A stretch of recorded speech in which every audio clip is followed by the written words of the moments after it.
Pemirsa, Istana dikabarkan tengah tak padu. Pembantu presiden disebut-sebut kerap olah vokal sendiri, hingga suaranya kerap tak padu terdengar di luar. Benarkah ada komunikasi buruk di Istana? Akankah Presiden Joko Widodo bakal mengganti menteri yang dinilai gagap? Menjelaskan ke publik, berikut laporan utama komunikasi buruk di Istana.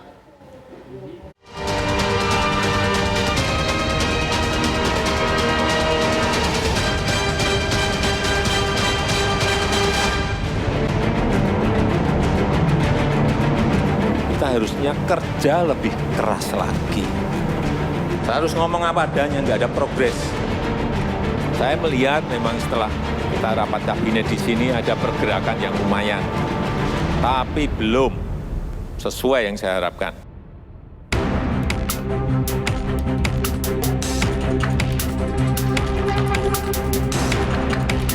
Satu tahun mengarungi periode keduanya, Presiden Joko Widodo masih saja mengeluhkan buruknya komunikasi pembantunya.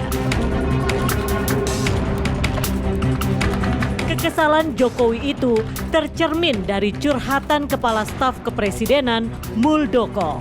Mantan Panglima TNI itu berujar, Kabinet Indonesia Maju kena tegur Presiden. Jokowi kesal lantaran komunikasi publik di lingkaran pembantunya, terutama menyangkut Undang-Undang Cipta Kerja, dinilai buruk. Inilah yang diyakini Istana membuat 1 tahun kinerja Kabinet Indonesia Maju ternoda dengan gelombang massa. Saya memperhatikan secara garis besar, ini Presiden berjalan sendiri, lalu menteri-menterinya juga sibuk sendiri. Nah, padahal pengarahan oleh Presiden itu rutin.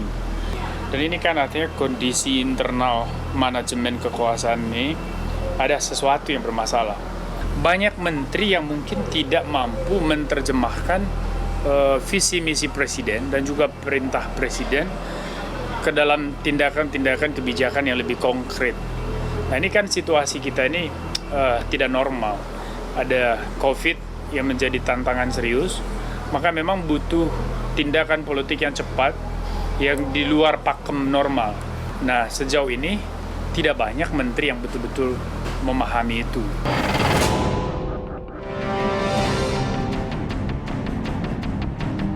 Memang bukan 1-2 kali Jokowi terlihat menegur menterinya. Kemarahan itu pun dia lampiaskan menjadi konsumsi publik. Saya harus ngomong apa adanya, nggak ada progres. Yang signifikan nggak ada. Yang saya lihat, ini kayak cuti malahan.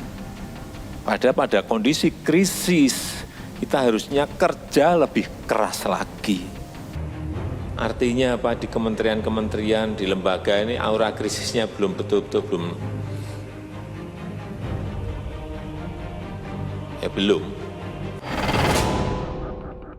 Hal penting di dalam komunikasi ini yang paling mendasar adalah apa yang disebut dengan pemahaman atas hal yang mau disampaikan. Nah, ini di pihak pemerintah, dua dalam hal ini pemerintah dengan huruf P besar, yaitu eksekutif dan yudikatif sebagai pembuat undang-undang, harus teguh, harus kuat menjelaskan pada publik bahwa produk knowledge dari Ciptaker ini adalah misalnya investasi. Ya udah, harus kuat di situ.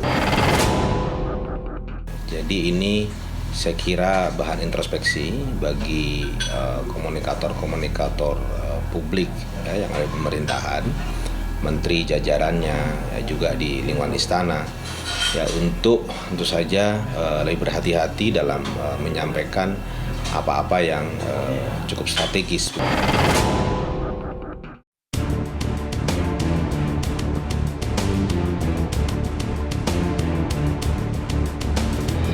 Keluhan Jokowi perihal lemahnya komunikasi publik di lingkaran istana sebenarnya terdengar ironis. Sebab bukankah Jokowi dikelilingi para pembantu jempolan di bidangnya masing-masing? Bahkan tak hanya menteri yang ikut membantu Jokowi. Sederet wakil menteri, staf khusus, hingga ke juru bicara pun ada semua. Ya, Presiden cukup jelas ya, tapi memang kita harus akui COVID-19 ini menyita waktu, energi. Saya kira sesuatu yang sudah dan sedang diperbaiki.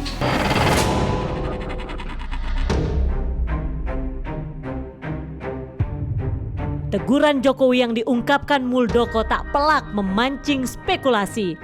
Jangan-jangan Presiden tengah membidik menterinya yang dinilai berrapor merah.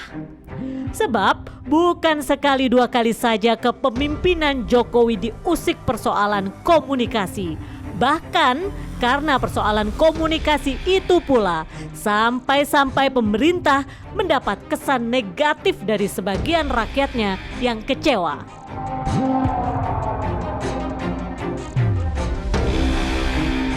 Bayangkan dalam persoalan yang sama antar kementerian, antar lembaga di pemerintah itu memberikan penjelasan yang berbeda-beda.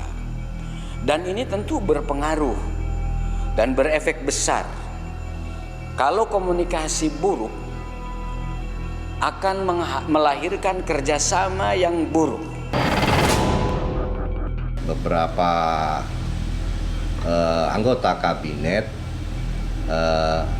merasa belum perlu menyampaikan hal-hal tersebut, mungkin karena itu masih pada tataran yang sangat teknis yang itu menjadi wilayah tanggung jawabnya masing-masing pimpinan sektor, sehingga itu terbaca seolah-olah tidak cepat tersampaikan ke publik.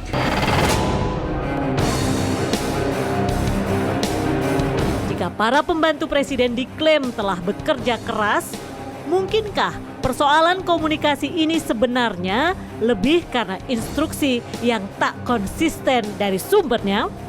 Sehingga menteri berimprovisasi menerjemahkan instruksi Jokowi.